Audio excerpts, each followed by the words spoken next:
بالله من شرور أنفسنا ومن سيئات أعمالنا من يهده الله فلا مضل له ومن يضلل فلا هادي له وأشهد أن لا إله إلا الله وحده لا شريك له وأشهد أن محمدا عبده ورسوله أرسله بالحق بصيرا ونذيرا بين يدي الساعة أما بعد فإن خير الحديث كتاب الله وخير الهدي هدي محمد صلى الله عليه وسلم وشر الأمور محدثاتها وكل محدث بدعة وكل بدعة ضلالة وكل ضلالة في النار فقد قال الله تعالى في كلام التنزيل والفرقان الحميد فأعوذ بالله من الشيطان الرجيم بسم الله الرحمن الرحيم يا أيها الناس اتقوا ربكم الذي خلقكم من نفس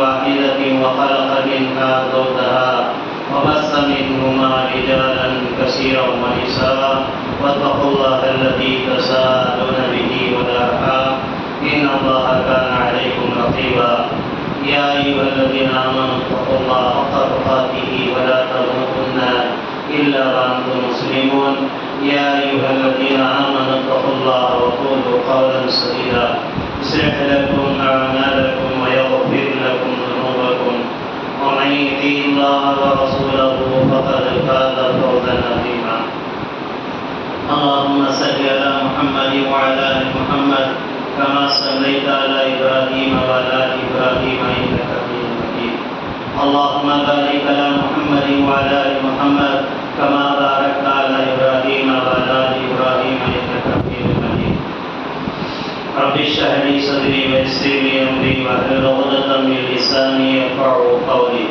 ربي أدخلني مدخل صدق وأخرجني مخرج صدق واجعلني من لدنك سلطانا نصيرا سبحانك لا علم لنا إلا ما علمتنا إنك أنت العليم الحكيم قال تعالى يا أيها الذين آمنوا ادخلوا في السلم كافة ولا تتبعوا خطوات الشيطان إنه لكم عدو مبين எல்லாம் அல்ல அல்லாஹ் ஜல்ல ஷானஹு தஆலாவின் நல்லடியார்களே, அன்பார்ந்த பெரியோர்களே, சகோதரர்களே, தாய்மார்களே, அல்லாஹ்வுடைய ரஹ்மத் இறங்கிக் கொண்டிருக்கக்கூடிய கடுமையான உஷ்ணத்திலே, கடுமையான வெப்பத்திலே அல்லாஹ்வுடைய இல்லத்திலே நாம் அமர்ந்திருக்கிறோம். அல்லாஹ் நம் மீது அருள் புரிந்து மறுமை நாளுடைய வெப்பத்திலிருந்து, உஷ்ணத்திலிருந்து, கொடுமையிலிருந்து, துயரத்திலிருந்து அல்லாஹ் எங்களை காத்து அருள்வானாக. கண்ணியத்துக்குரிய சகோதரர்களே,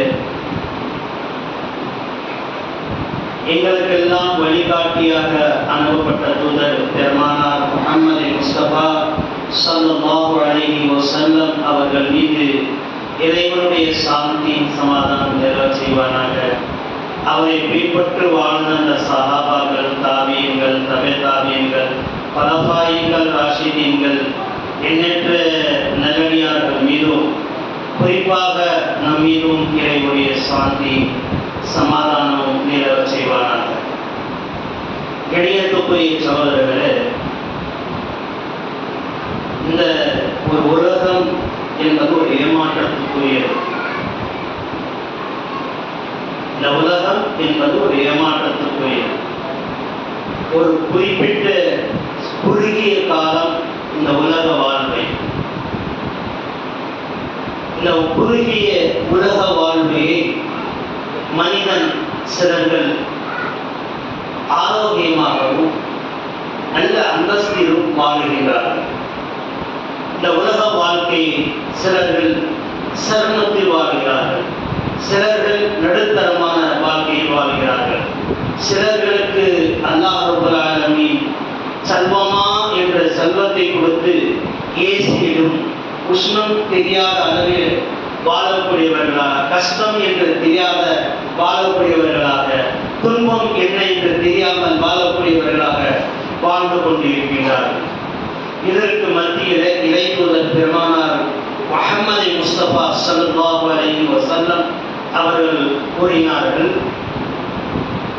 இந்த உலகம் மோமீன்களுக்கு ஒரு சிறைச்சாலையாகும். மோமீன்களுக்கு ஒரு சிறைச்சாலை. ஒரு சிறைச்சாலைக்குள்ளார ஒரு கைதி எவ்வளவு நேரம் இருக்க முடியும், எப்படி இருக்க வேண்டும், எந்த நிலையில் இருக்க வேண்டும், எந்த கட்டுப்பாட்டில் இருக்க வேண்டும், எதுதான் அவர் விரும்பியதை அவர் சுயிக்க முடியாத நிலையில் இருக்க வேண்டும், இப்படி நிலைப்பாடுகள் கைதிகளுக்கு. உதாரணத்திற்காக நாம் பார்க்கின்ற போது என்னை கைது செய்கிறார்கள். கைது செய்து சிறைச்சாலைக்கு எடுத்து செல்கிறார்கள். சிறைச்சாலையிலே உள்ள இருக்கும்போது நான் விரும்பியவர்களை பார்க்க முடியாது. என்னை பார்க்க விரும்பக்கூடியவர் தான் வந்து பார்க்க வேண்டும். இதே போன்றுதான் ஒரு மோமினுடைய நிலை. ஒரு மோமின் வீடு, பள்ளிவாசல், வியாபாரத்தலம். நாம் யாரையும் பார்ப்பதற்காக போவதில்லை. பார்ப்பதற்காக போவதாக இருந்தால் அல்லாஹ் ஒருவனுக்கு மட்டும்தான் பார்ப்பதற்காக போவோம். உதாரணத்திற்காக என் தாயை பார்க்க வேண்டும் என்றால் பார்க்க போவேன். என் சொந்த இரத்த பந்தங்களை காப்பாற்ற வேண்டும், இரத்த பந்தங்களை பார்க்க வேண்டும் என்பதற்காக நாம் பார்க்க போவோம். ஆனால் ஒரு அந்நிய மனிதனை பார்ப்பதற்காக நாம் போக மாட்டோம். நம்முடைய குடும்பம் சாப்பிடுவதற்காக தேவை இருக்கிறது என்றால் அந்த தேவையை பூர்த்தி செய்வதற்காக சம்பாதிப்பதற்கு போவோம். சம்பாதித்த பிறகு இறைவனுடைய நன்றி செலுத்தியவர்களாக பள்ளிவாசலுக்கோ தன்னுடைய வீடுகளுக்கோ சென்று விடுவோம். இதுதான் ஒரு நிலைப்பாடு மோமின்களுக்கு. ஒரு மோமின் ஆசைப்படுகிறார் ஒரு பெண்ணை பார்க்க வேண்டும் என்று. ஆனால் மோமின் பார்க்க மாட்டான். எப்படி சிறைச்சாலையில அவன் கட்டுப்பாட்டில், ஒரு போலீஸ்காரனுடைய கட்டுப்பாட்டில் இருக்கிறாரோ அதே போன்றுதான் ஒரு மோமினும் அல்லாஹ்வுடைய கட்டுப்பாட்டில் இருக்கிறார். ஹராம் சாப்பிட மாட்டான். அங்கே சிறைச்சாலையில நீங்கள் பார்க்கிறீர்கள், ஒரு போதைப் பொருட்களை சாப்பிட வேண்டும் என்றால், அல்லது சாராயங்கள் குடிக்க வேண்டும் என்றால், அல்லது ஏதாவது ஒன்று செய்ய வேண்டும் என்று சொன்னால் அங்கே சிறைச்சாலையில செய்ய முடியாது. ஆனால் அதே போன்ற ஒரு மோமின் நினைக்கிறான், ஆஹா இந்த பெண்ணை பார்த்தால் பாவம், இந்த பெண்ணோடு பேசினால் பாவம், இந்த செல்போனில் இந்த ஹராமை பார்த்தால் ஹராம் என்று அவன் நினைத்து அவனுடைய கட்டுப்பாட்டை கொண்டாடுகிறார். இதுதான் மோமினுக்கு ஒரு அடையாளம். சிறைச்சாலை என்று இறைத்தூதர் ஸல்லல்லாஹு அலைஹி வஸல்லம் அவர்கள் கூறினார் என்று சொன்னால் சாதாரண சிறைச்சாலை அல்ல. இது சிறைச்சாலை என்று சொன்னால் தன் இதயத்துக்குள்ளார இறைவனை கொண்டாந்து கட்டுப்பாட்டுக்குள்ளார தன்னுடைய வாழ்வை வைத்துக் கொள்வதுதான் இந்த சிறைச்சாலை. அல்லாஹ்வுடைய கட்டுப்பாட்டில் இதயத்தை வைத்துக் கொள்வதுதான் சிறைச்சாலை. இதுதான் நபிகள் நாயகம் ஸல்லல்லாஹு அலைஹி வஸல்லம் அவர்கள் சொன்னார்கள், மோமின்களுக்கு சிறைச்சாலையாக இருக்கிறது இந்த உலகம். மோமின்களுக்கு சிறைச்சாலையாக இருக்கிறது. ஆனால் காபிர்களுக்கு எல்லாம் சுதந்திரமாக இருக்கிறது. எதை வேணாலும் செய்வார்கள். முஸ்லிம் அல்லாத ஒரு மனிதன் எதை வேணாலும் செய்வார். நீங்கள் பார்க்கிறீர்கள், எதை வேணாலும் அவன் அனுபவித்துக் கொள்வார். அவனுக்கு அது பயம் இல்லை. ஆனால் முஸ்லிம் இருக்கிறதாலே இவன் என்ன செய்கிறான் என்று சொன்னால் ஒரு கட்டுப்பாடு தனக்குள்ளாரே கொண்டாடுகிறார். கட்டுப்பாட்டுக்குள்ளாரே தான் இருக்கிறார் தவிர கட்டுப்பாட்டை இழந்து போய்விட்டார் என்று சொன்னால் அவனுக்கு.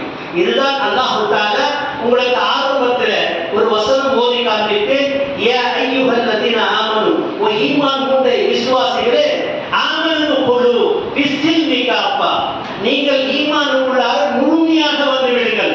எது நடந்தாலும் அல்லாஹ்வின் புறத்திலே நடக்கிறது என்ற உன்னதமான நோக்கம் உள்ளத்தில் கொண்டாடுங்கள். முதல்ல ولا تتبعوا خطوات الشيطان, ஷைத்தானை நீங்கள் பின்பற்றி விடாதீர்கள். ஷைத்தானுடைய அடிச்சொற்றை பின்பற்றி விடாதீர்கள். ஷைத்தான் ஆசைப்பட வைக்கிறார். இதோ அங்கே தங்கம் கிடக்கிறது, எடுத்துக்கொள்வோம் என்று ஆசைப்படுகிறார். அதோ அங்கே இது கிடக்கிறது, அது கிடக்கிறது, எடுத்துக்கொள்வோம்.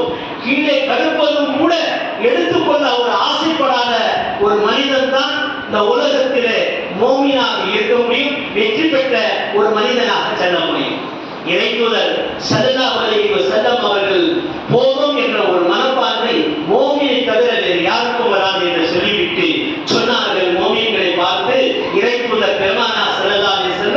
அல்லாஹ் தஆலா ஒரு தங்க மலையை ஒரு மனிதனுக்கு கொடுத்தார். என்ன, ஒரு தங்க மலையை ஒரு மோமினுக்கு இருந்தாங்க அப்படின்னு கொடுத்தா அதை வாங்கிக்கிட்டு அந்த ஒரு முஸ்லிம் என்ன செய்வானா, மீண்டும் இன்னொன்று தந்தால் நன்றாக இருக்கும். மனிதனுக்கு அல்லாஹ் ஒரு தங்க மலையை கொடுத்து அந்த தங்க மலையை அவன் அனுபவித்துக் கொண்டிருக்கும் போது இன்னொரு தங்க மலையை அல்லாஹ் கொடுத்தால் நன்றாக இருக்குமே என்றுதான் போதாது என்ற மனம் இந்த உலக மனம். ஆனால் மோமினுடைய மனம் இருக்கிறது, போதாது என்று சொல்ல மாட்டார். மோமினுடைய மனம் இருக்க எனக்கு போதாது என்று சொல்ல மாட்டார் எப்பவுமே. அல்ஹம்துலில்லாஹ் கொடுத்தது. இதுதான் குர்ஆனிலே ஒரு வசனம் இடம்பெறுகிறது, லை ஷகர்து லஅஸீதன்னக்கும். அல்ஹம்துலில்லாஹ் கொடுத்தது போதும் என்று நினைக்கிறானே அவனுக்கு அல்லாஹ் மேலும் மேலும் தருவான். புரியுதுங்களா? எப்போ அவனுக்கு போதும் என்ற ஒரு மனப்பான்மை. இந்த உலகம் ஒரு ஏமாற்றத்திற்குள்ளான ஒரு உலகம். உலகம் என்பது ஒரு இன்பம். அன்றைய சொல்லும் போது அல்லாஹ் தஆலா குர்ஆன்ல சொல்றான், இன்னா ஜஅல்னா அலல் அர்ஸி ஸீனத்தன் லஹா லினப்லுவஹும் அய்யுஹும் அஹ்ஸனு அமலா.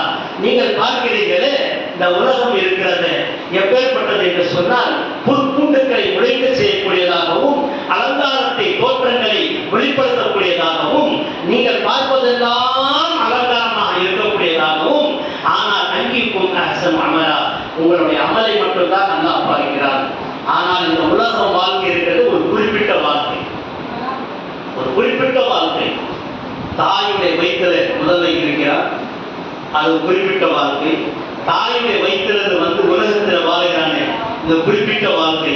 60 வயசு, 70 வயசு, 80 வயசு, இந்த வயசுக்கு மேல ஏதோ வாழ்றோம்னு சொன்னா அல்லாஹ் கொடுத்த ஒரு கெட்டு. இந்த வயசுல வாழக்கூடியவர்கள் இதோட கபருடைய வாழ்க்கை இருக்கிறது, கடுமையான வாழ்க்கை. இந்த வயலு, இந்த கொடுமை தாங்க முடியாத சிலர்கள் ஜும்மாவுக்கு வர இயலல. ஆஹா வயல் ரொம்ப இருக்கு, மஸ்ஜிதை இபாதுர் ரஹ்மானுக்கு சென்றால் அங்கே உஷ்ணம் கடுமையாக இருக்கிறது என்று.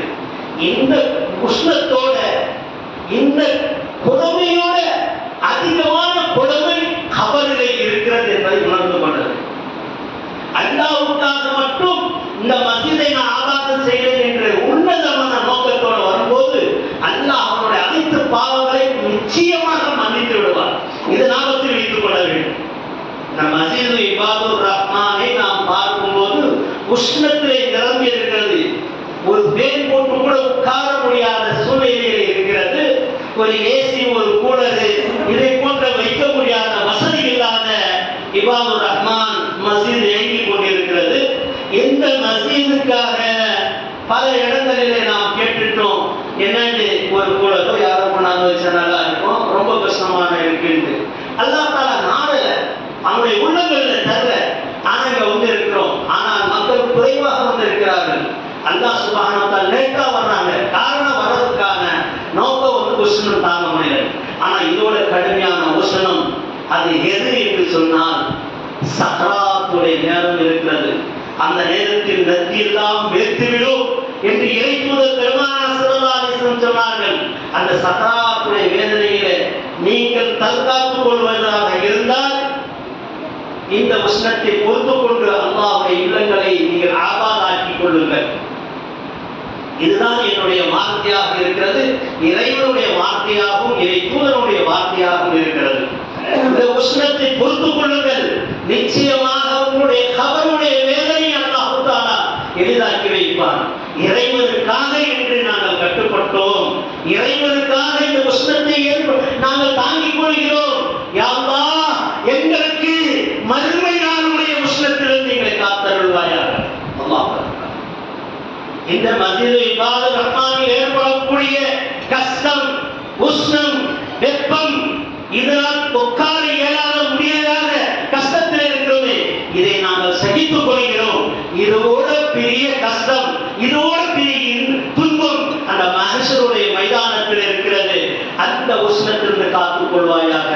அல்லாஹ்வுடைய தூதர் ஸல்லல்லாஹு அலைஹி வஸல்லம் அவர்கள் கூறினார்கள், உங்களுடைய கையை இப்படி உயர்த்தினால், உங்களுடைய கையை இப்படி உயர்த்தினால் சூரியன் கைக்கு பிடிக்கிற மாதிரி இருக்குங்க, கையை பிடிக்கிற மாதிரி இருக்கும். அந்த உஷ்ணம் தாங்க முடியாத வேர்வை விட்டு உங்களுடைய உடம்பு வேர்வையை அது உங்களுடைய நாவு வரை, உங்களுடைய உதடு வரை அந்த வேர்வையை நீங்கள் மூழ்கி இருப்பீர்கள்.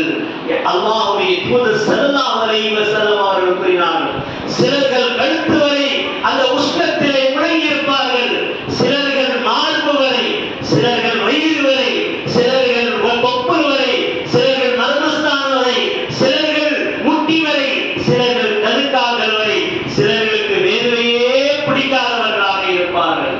அல்லாஹ்வுடைய தூதர் அவர் யார் என்று கேட்டார்கள். இந்த உலகத்திலே இறைவனுக்காக வெப்பத்தை சகித்துக் கொண்டு இறைவனை வணங்கிய, இறைவனுக்கு வழிபட்ட அந்த மனிதர் தான், இறைவனை நினைவு கூர்ந்த அந்த மனிதர் தான் மஹ்ஷருடைய மைதானத்திலே அந்த வெப்பத்திலிருந்து அல்லாஹ் காப்பாற்றி விடுவார். இன்னும் சொல்ல போனால் சிறு வயது பிள்ளைகள் நிறைய வந்திருக்கீங்க.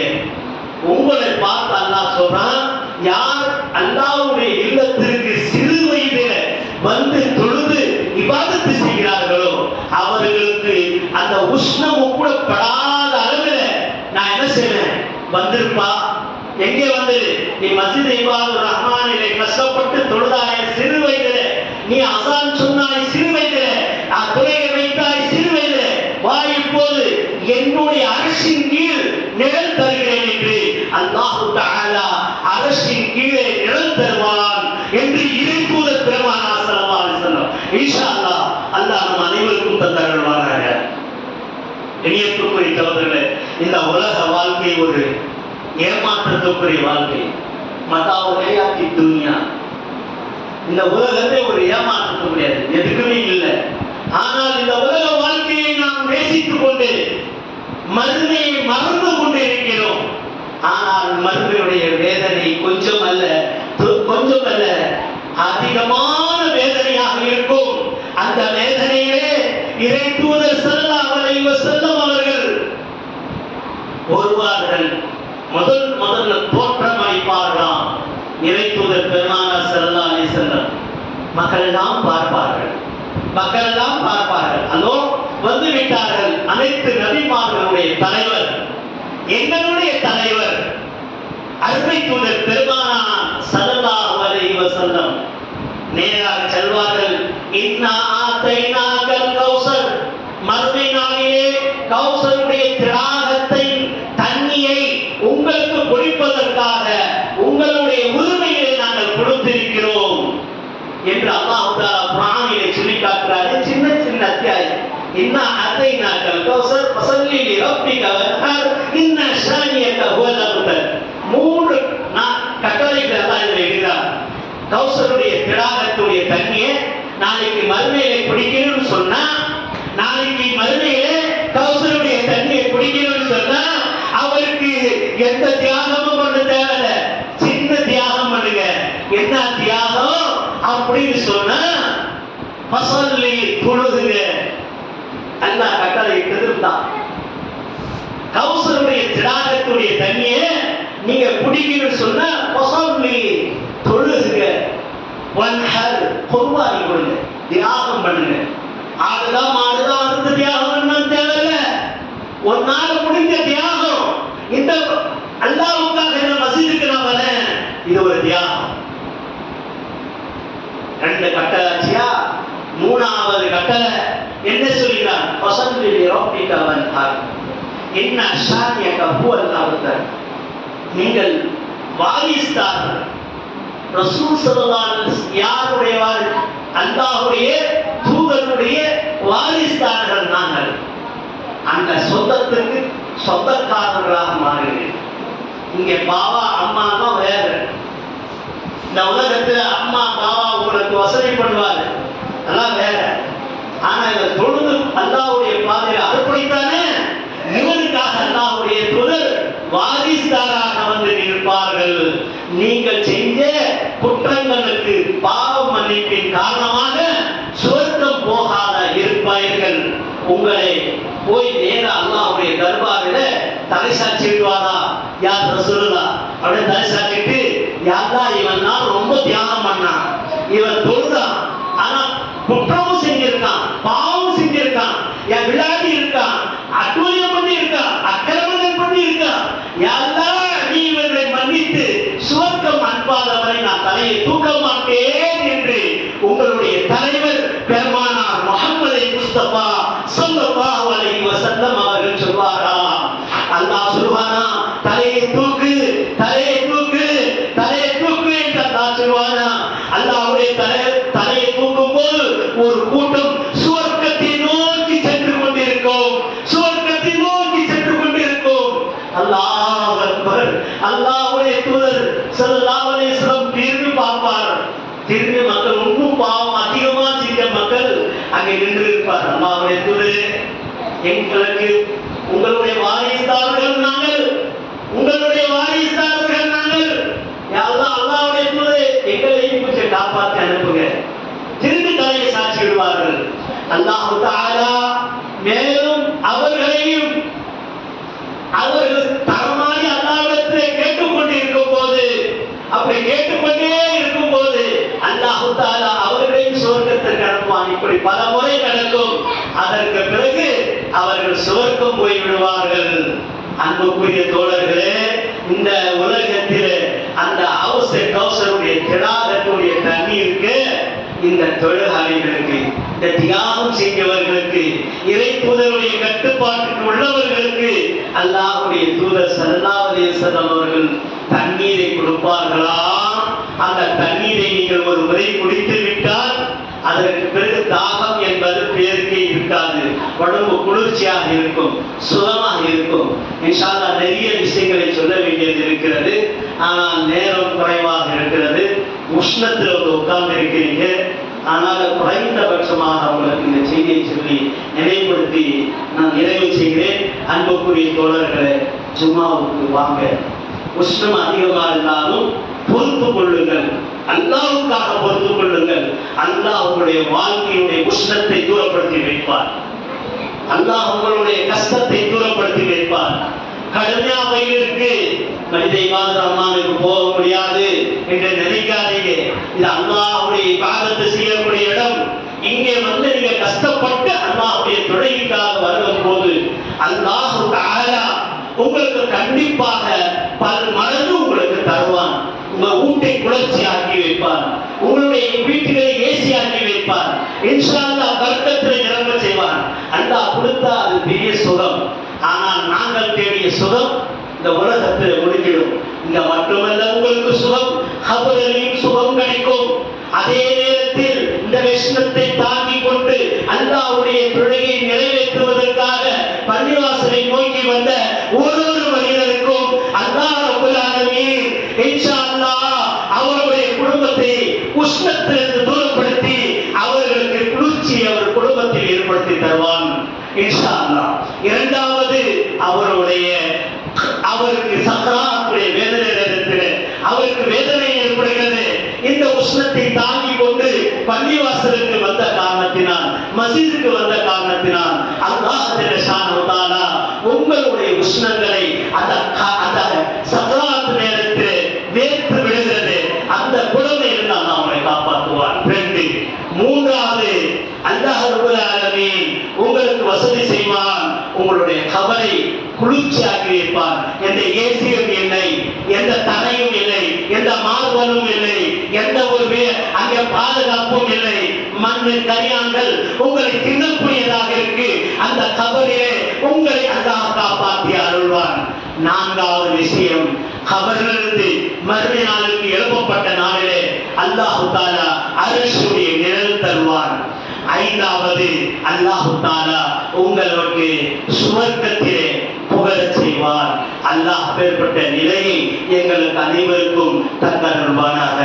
அல்லாஹ் ரப்பல் ஆலமீன் இந்த இபாதுர் ரஹ்மான் மஸ்ஜித் இபாதுர் ரஹ்மானுக்கு இந்த உஸ்னத்த நேரத்திலும் நீங்கள் வருகை தந்த உங்கள் அனைவர் மீதும் அல்லாஹ் அருள் புரிந்து ஈரோகத்திலும் வெற்றியாளர்களாக ஆக்கி அருள்வானாக. ரப்பனா தகப்பல் துஆனா இன்னக அன்தஸ் ஸமீஉல் அலீம் வ துப் அலைனா இன்னக தவ்வாபுர் ரஹீம் யா மௌலா யா கரீமுர் ராஹிமீன் வல்ஹம்துலில்லாஹி ரப்பில் ஆலமீன்.